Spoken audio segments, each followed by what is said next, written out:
Magandang araw mga kaibigan. At sa pagkakataong ito is meron po tayong tampok na video kung saan isang mangangaral sa ibang bansa. Hmm, negro po ito, negro. Hindi gaya ko, hindi gaya ko. Ito po ay negro na nagpapakilala yata ang propeta. At tila yata meron siyang mga sinasabi niyang propesiya sa Pilipinas. Next prophecy. Prophecy for the nation of the Philippines. The Lord says there is worst disaster coming to the Philippines. By the ending of this October, November and December, God says worst disasters are coming to the Philippines. I saw tsunamis coming to the Philippines. I saw typhoon coming to the Philippines. And I saw more earthquakes. Very strong earthquakes, huh? This time I saw an earthquake from 8 upward. The Philippines have been having earthquakes from 7 point. But I saw a strong earthquake from 8.0, 8.1, 8.2. And God says,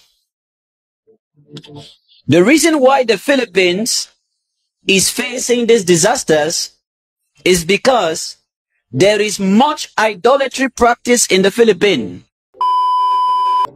It is what is causing the typhoons, the tsunamis, the natural disasters in the Philippines. God says the Philippines should repent from idolatry. And I saw 3 mountains in the Philippines preparing for volcano. God says, I love the Philippines, and because I love them, I correct them, says the Spirit of the Lord.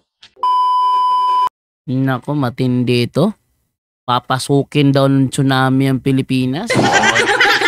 Papasukin daw ng tsunami ang Pilipinas. Okay, kung yan ang sinasabi niya, ang tanong, ano naman ang masasabi ni Father Darwin patungkol sa taong ito?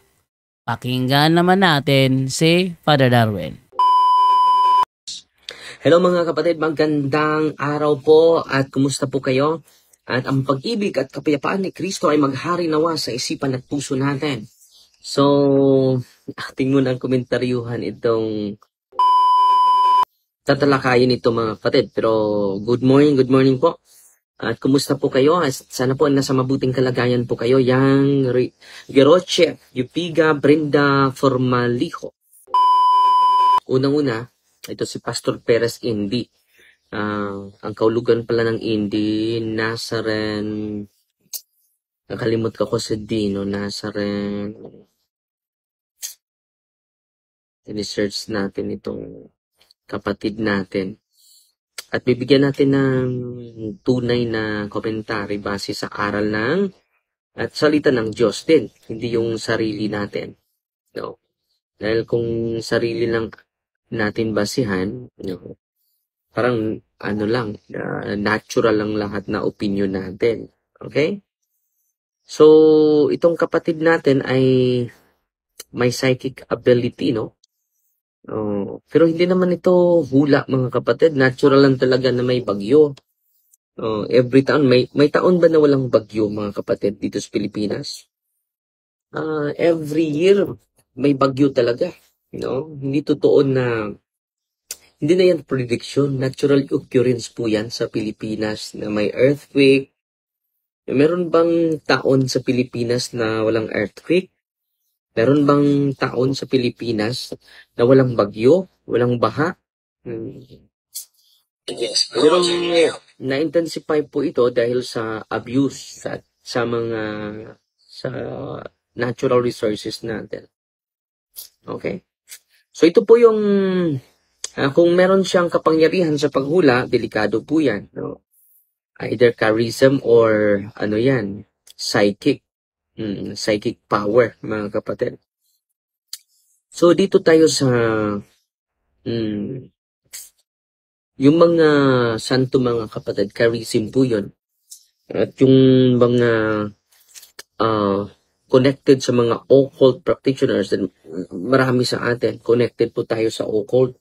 Dahil sa mga ninuno naman natin, okay, punta muna tayo sa sa church fathers natin about supernatural knowledge. Punta tayo ito yung kagandahan ng simbahan, may church fathers tayo eh. Yung mga church fathers natin, sa mga hindi nakakaalam, sino yung mga church fathers natin? Sila po yung mga disipulo ng mga apostol. Mga disipulo ng mga apostol. Sila yung nakaunawa. Doble yung unawa nila. No? Doble yung unawa nila sa teaching ng simbahan. Dahil sila yung pinapasahan, deposit of faith, nandun sa mga church fathers eh. Anong sabi ni Saint Irenaeus of Lyons sa taong 130? Ang tagal na po nito. Some indeed do certainly and truly drive out devils. Others have for knowledge of things to come. They see vision and utter prophetic expressions. Some indeed do certainly and truly drive out devils. No? Dito, si Saint Irenaeus, mga kapatid, may spiritual gifts talaga yun. Tinatawag yung charism. Still active in early church, prophecy, healing, discernment, but he distinguishes this from pagan divination or magic. And for him, true seeing or knowing the future comes from the Holy Spirit, not from innate psychic power or manipulation. No. So, mayroong tinatawag po ito ng simbahan charism, ng mga banal, ng mga santo. Matatanggap lang ito kapag you are in a state of grace. No. You receive the sacraments, your life is very, your life is equivalent to Padre Pio, your holiness is equivalent to Padre Pio, Mother Teresa, ganon. Pero namumuhay tayo na hindi na naayon sa grasya, hindi po yun charism. It is psychic power or manipulation. It is not from God. It is from the evil one. Yung prophesy niya calamity na may lindol, sabi niya, at the end of October and the end of November. First week yun sa November November 3 yung calamity. Hindi niya nahulaan. At the end of October, at the end of November. First week yun sa November, yung bagyong Uwan. Tingnan nyo, it is just a mere prediction or speculation, mga kapatid. Hindi talaga yun hula. Natural occurrence po. Yung bagyo natin, marami sa bagyo, October, November, December. Hindi yun hula. No? Granting na hula yun. No? Granting na hula yun. Sabi ni Origen of Alexandria, sa taong 184, the demons, through their long experience of earthly things, nauna pa yung demonyo sa atin. No? So, sabi ni Origen, the demons, through their long experience of earthly things, often predict what will happen. Dahil alam na nila yung natural occurrence. Dahil grabe na yung experience ng demonyo, i-compare sa experience natin. So, often predict what will happen. So, yung mga tao na inspired by demons, they can predict not by divine power, but by conjecture and speculation, as doctors can foretell the course of a disease. Against Celsus, no? Ito yung sulat niya against Celsus, Origen of Alexandria. Dahil matagal na yung demonyo sa mundong ito, nauna pa sa atin, so he can create conjecture. Katulad ng doktor, no? Ito, yung sakit mo kapag hindi ka titigil sa pag-inom, lalala ito. Katulad yan. Dahil sa experience ng mga doktor, sa karamdaman mo, may specialization yung mga doktor, mga kapatid. At sa specialization ng mga doktor, mga kapatid, doon, makikita na nila, ma-predict na nila. So, Origen sharply distinguishes divine prophecy from demonic prediction, so-called psychic ability. Ito yung mga kapangyarihan ng mga albularyo.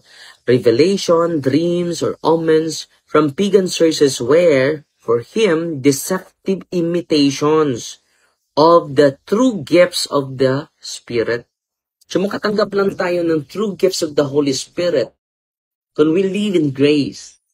Katulad ni Padre Pio, katulad ni Saint John Marie Vianney, katulad ni Mother Teresa, katulad ng mga great mystic ng simbahan, mga kapatid. Okay? So, ang ganda ng sabi ni Origen, ha? Hindi po yan personal na opinion ni Father Darwin. Punta naman tayo ni Saint John Chrysostom. The devil also foretells things future. Not because he foresees them, but because he conjectures them from present causes. Dahil alam na niya, malapit na ito gagalaw ng itong fault line. Malapit na ito. So, yung mga psychic, mga hula, bibigyan nila ng pagbulong. At marami akong pasyente, mga kapatid, na may bubulong sa kanila. At maging totoo yung binubulong nila. Bakit? Alam niya yung mga present causes. Alam niya din na malapit ka na mamatay. Bakit? Sa karamdaman mo, alam niya yung mga cells mo. Na hindi na ito tatagal ang isang buwan. Alam niya Mas intelligent pa siya sa atin. Alam niya yung mga organs natin, yung failure ng organs natin, titingnan lang niya. Alam na niya yan. No? And then ma-amaze naman tayo. Hindi by natural reason, but preternatural reason. Meron silang kapangyarihan beyond us. Yan po yung homily niya in 1 Corinthians chapter 12, St. Chrysostom. So dito, mga kapatid, St. John Chrysostom acknowledges that some people may appear to have psychic insight, katulad ni Pastor Perez, hindi. May appear to have psychic insight, but he warns that this is not supernatural knowledge from God. It's often, ang ginagamit niya dito, it's often demonic illusion or human intuition. Human intuition lang. Pwede naman, sasabihin ni Father Darwin, yung susunod na buwan, meron naman bagyo. Meron naman bagyo na darating. At merong babaha. Babaha naman talaga. Kahit walang bagyo. Ang Pilipinas, babaha talaga kapag may ulan. Natural occurrence na po yan. Kapag high tide ang dagat, and then may grabe na ulan sa bundok at pagsalubong yan, may baha. Natural occurrence yan. Kahit walang bagyo, magbabaha talaga. Hindi yan prediction. It is a human intuition or, sabi niya, often intuition, human intuition, or demonic illusion. Dali, ang mga demonyo, alam nila yung galaw sa loob ng mga fault natin, yung mga na-trace ng mga scientists, yung mga fault sa lindol. Sabi naman ni dito naman tayo ni Saint Augustine of Hippo, the demons are not prophets. They're only shrewd observers. Maruk ng mga matalino ng mga observers. They cannot know the future except by signs which they have learned from experience. Yung mga demonyo, alam na nila, dahil sa malaking karanasan nila, sa mundong ito, alam na nila, maka-speculate na sila, conjecture. No? So it is a demonic illusion and or human intuition. Pero yung mga banal, mga kapatid, may gift talaga. Supernatural knowledge because of the grace of God that they receive every day. Living the grace of God. Yung mga banal, i-promote natin. Hindi yung nagbanal-banalan lang. St. Augustine explains that only God truly knows the future. Only God. truly knows the future. What pagans called psychic or divinatory.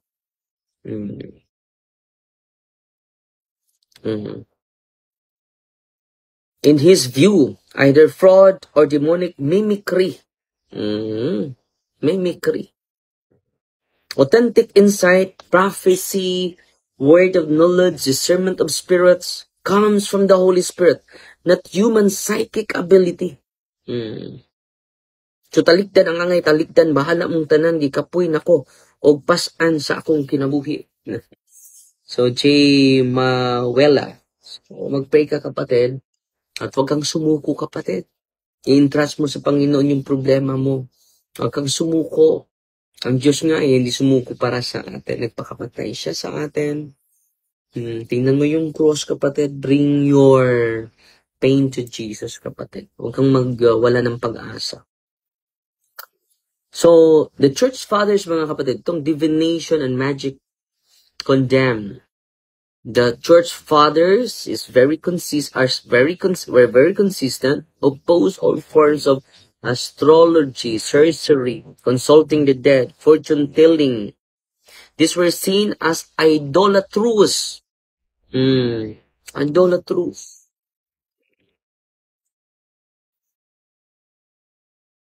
Since they place trust in powers not other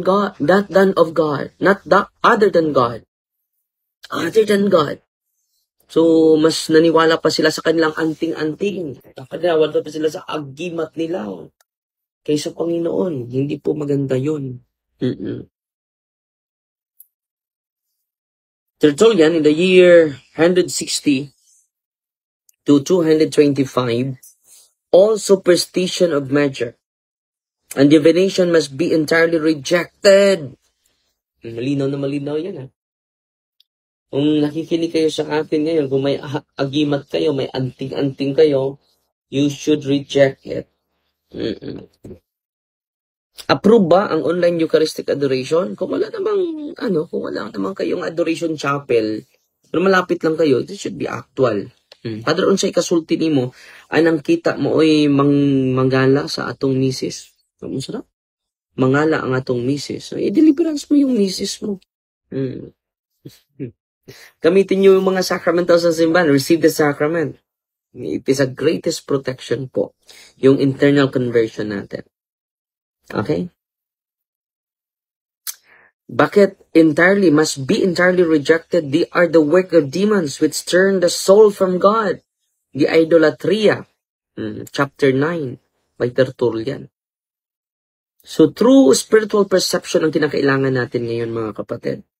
While the church fathers rejected psychic claims, they did affirm a higher kind of perception. What they called spiritual discernment and illumination. Yung enlightenment, mga kapatid, galing sa ating Panginoon. Salamat, Father Darwin, nakaabot jud kog tan-aw sa imong live, Father Darwin. Salamat sa Diyos. God bless you, Father Darwin. Si Sister Leah Tanghoy. Salamat, Sister Leah Tanghoy. So sabi niya dito, mga kapatid, this is not a natural power, but the grace of the Holy Spirit at work in the purified soul. Purified soul. Yung kaluluwa na namumuhay sa grasya. Tingnan mo, kung hindi ka namumuhay sa grasya, delikado. Hindi yan charism. It is psychic ability.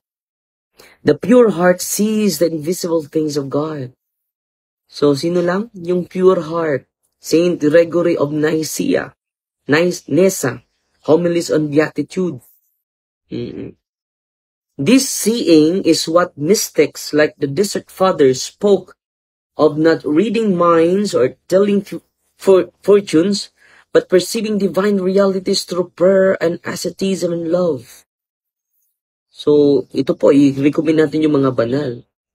Hindi yung parang banal. No. The fathers would say that what people today call psychic ability has no place in Christian spirituality. True spiritual sight is the fruit of grace and purification. Not a personal talent. Ano? Not a personal talent. It is an intimacy to God, to the grace of God. Na purified.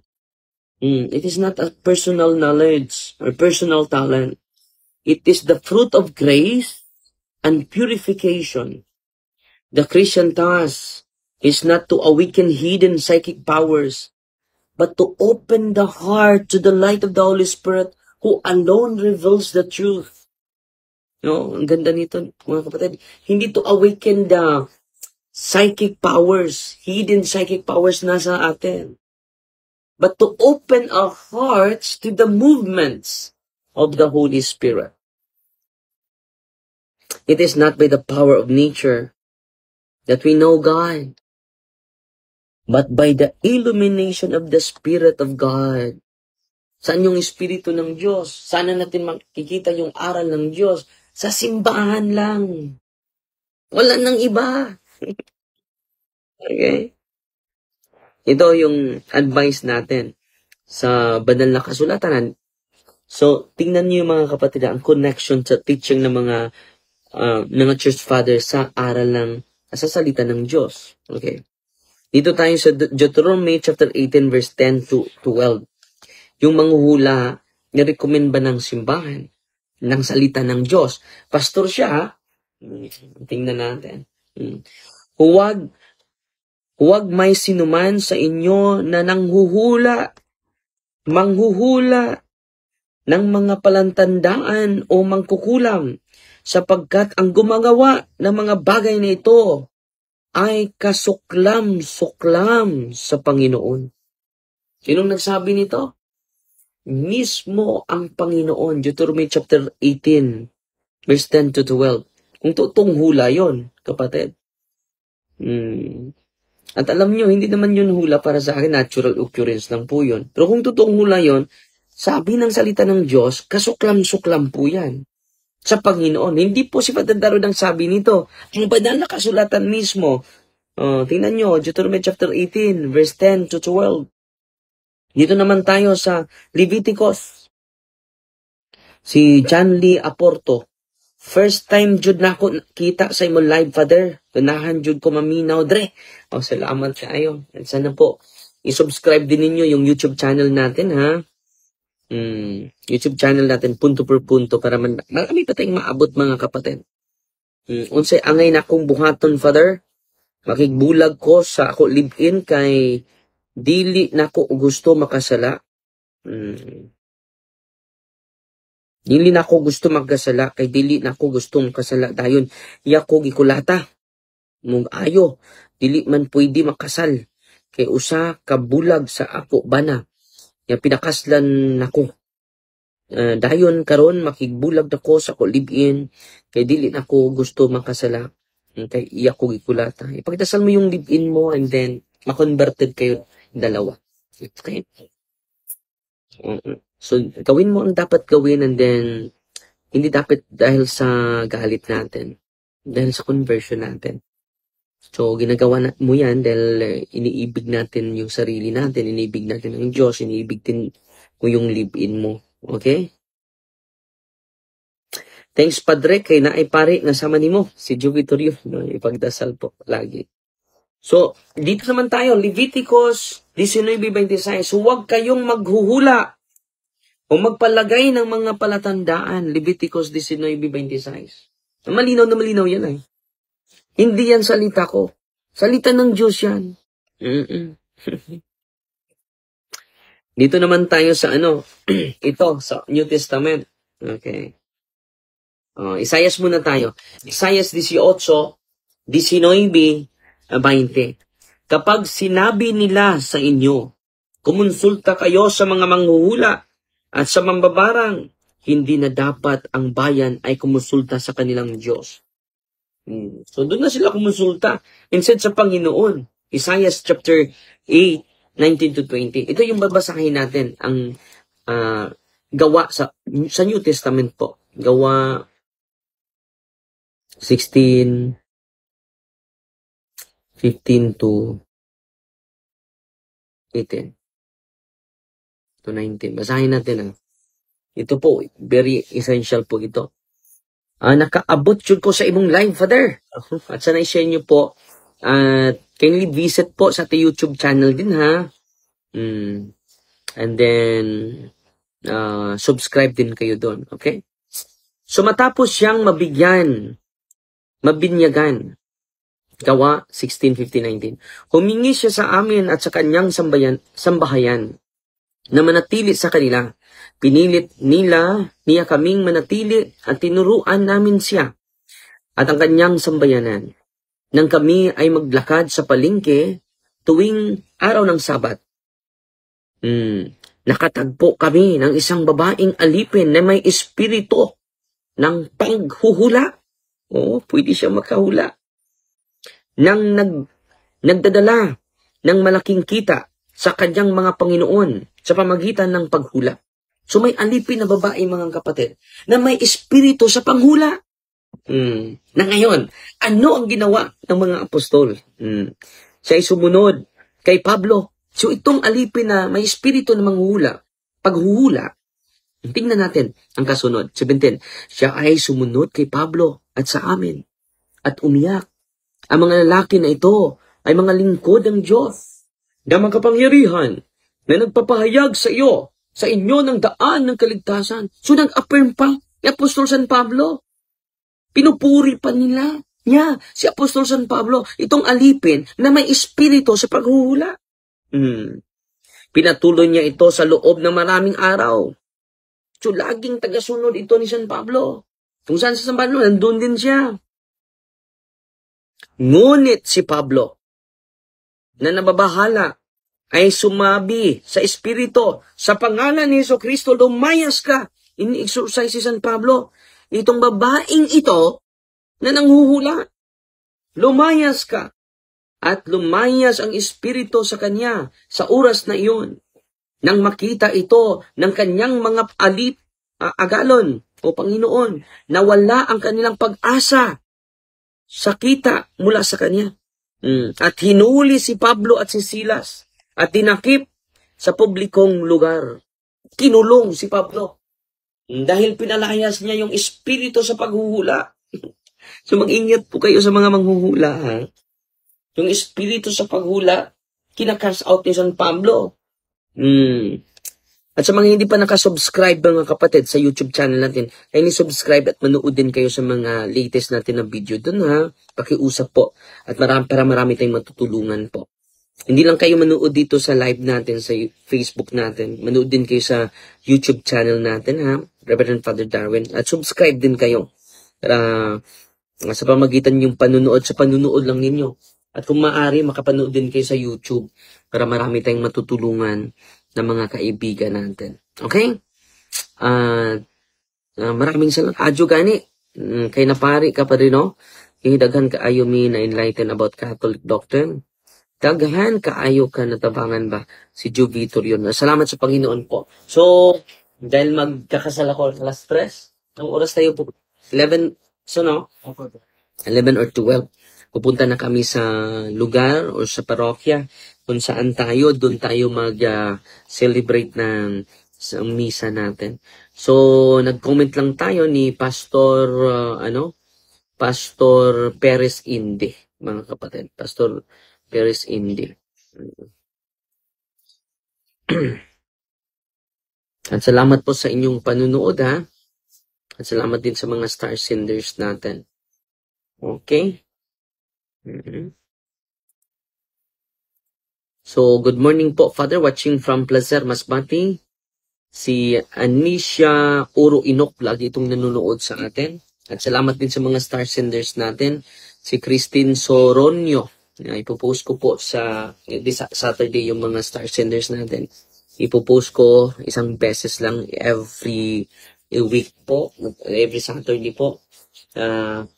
Magpapasalamat po tayo sa mga general star senders natin. Okay po. Tatapusin natin isang panalangin. In the name of the Father, and of the Son, and of the Holy Spirit. Amen. Our Father, who art in heaven, hallowed be the name. The kingdom come, the will be done on earth as it is in heaven. Give us this day our daily bread, and forgive us our trespasses, as we forgive those who trespass pass against us, and lead us not into temptation, but deliver us from evil. Amen. Hail Mary, full of grace, the Lord is with you. Blessed are you among women, and blessed is your fruit of the womb, Jesus. Holy Mary, Mother of God, pray for us sinners, now and the hour of our death. Amen.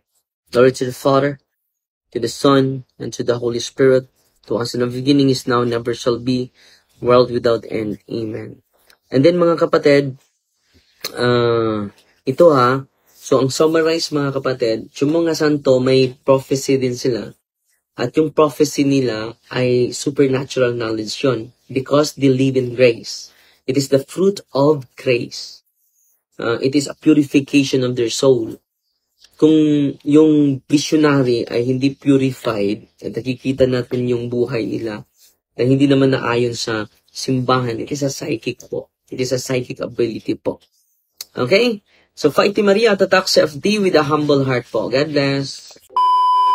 Okay, so yun po ang sagot ni Father Darwin doon sa napapakunwaring propeta na Negrito. And yung mga ganun ba na bagyo, lindol, ito ba yung propesiya o talagang natural disaster na? Kasi kung yan nabatayan natin na magkakaroon ng lindol, magkakaroon ng tsunami, naku, sinabi na yan ni Kristo noon sa iba't ibang lugar magkakaroon ng ng mga lindol at kagutom. Sinabi na yan Ano ba naman to? Sa panahon ni Kristo wala bang bagyo? Nung bumagyo ba doon sa dagat, sabihin ba dahil sa yun, sa idolatry yun? Ito talaga tong taong ito. Pakinggan nyo, anong sabi ito ni ChatGPT. Basahin natin ha. Why are there so many typhoons hitting the Philippines one after another? Right now, the reason why typhoons are coming one after another in the Philippines is because anong sabi nung nag-Grinsing yun? Ang sabi ng nag-Grinsing yun, because of idolatry. Talaga? Basahin natin idolatry ba? The reason why typhoons are coming one after another in the Philippines is because of a combination of natural climate cycles and global weather changes such as La Nina and climate change. Yung pala dahilan When La Nina is active, the Pacific Ocean becomes older than usual. In its eastern part, the condition pushes warm and moist air toward the western Pacific, right where the Philippines is located. That means more clouds, more rain, and more typhoons forming in our area. That's why storms seem to come one after another. It's typhoon season. The Philippines typhoon season usually runs from June to November, and October to November are among the peak months. Tamo! At yung December, kadalasan sa December, talagang ulan yan, ulan. Ito talagang nagpapakipropetang ito. So during this period, it's very common for low pressure areas or tropical depressions to form almost every week, and many of them strengthen into full typhoons. The impact of climate change because of global warming, our oceans are getting hotter. Warm water fuels typhoons. It gives them the energy they need to grow stronger. That's why we now see stronger, faster forming, and more unpredictable typhoons. Sometimes a new storm is already forming while the previous one hasn't even left yet. The Philippines location. Let's remember, the Philippines lies right in the Pacific Typhoon Belt, which is a natural path for storms forming in the Western Pacific Ocean. According to Pag-asa, about 20 typhoons enter the Philippines area of responsibility every year, and around 8 to 9 and of those usually make landfall. In short, the typhoons are coming one after another because it's peak typhoon season. Why are you telling us a lie, pretending to be a prophet but you're not? Stop pretending a prophet like, Philippines. How dare you? How are you pretending to be a prophet? When you say idolatry, I can see more idolatry there in India. They had a lot of gods in there, gods and goddesses. If you watch their movies, they're always promoting their gods and goddesses in India. But here in the Philippines, there's nothing like that. Huh? You're telling a lie, huh? Oh, it's hard for me to speak in English, but I will try just to tell you, frankly, what you are saying is wrong. If the Iglesia ni Cristo hears you, they will get mad at you because they will say, hey, we're in the Philippines. Why are you accusing us to be idolatrous? If the Baptists in the Philippines hear you, they will say, hey, you're telling a lie. We are in the Philippines. We are Filipinos and we are not idolatros. So stop pretending as a prophet. Stop pretending as a prophet. I hope this video will reach you, Pastor Perez Inde. I hope this video will reach you and you will hear what have we said here in this episode, that you should stop pretending, because before you said those words,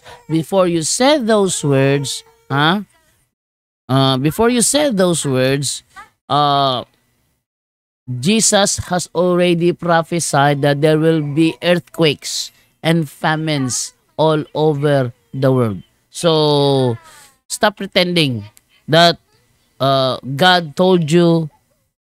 God told us already through Jesus Christ, and that's what the Bible says. If we read in Hebrews, let us read in Hebrews chapter 1 verse 1. It says, in the past, God spoke to our ancestors many times and in many ways through the prophets.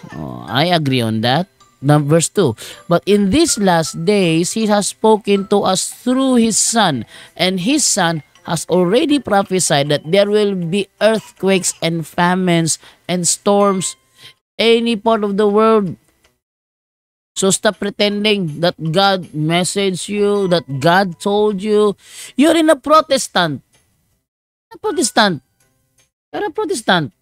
How come God will tell you? You do not belong to His church. You build your own church and pretending to be a prophet to get more converts. And do you think that we will believe that? Here in the Philippines, even psychics like Rudy Baldwin, she's saying that. Stop pretending to be a prophet. Okay, so that's all, mga kapatid, and I'm out.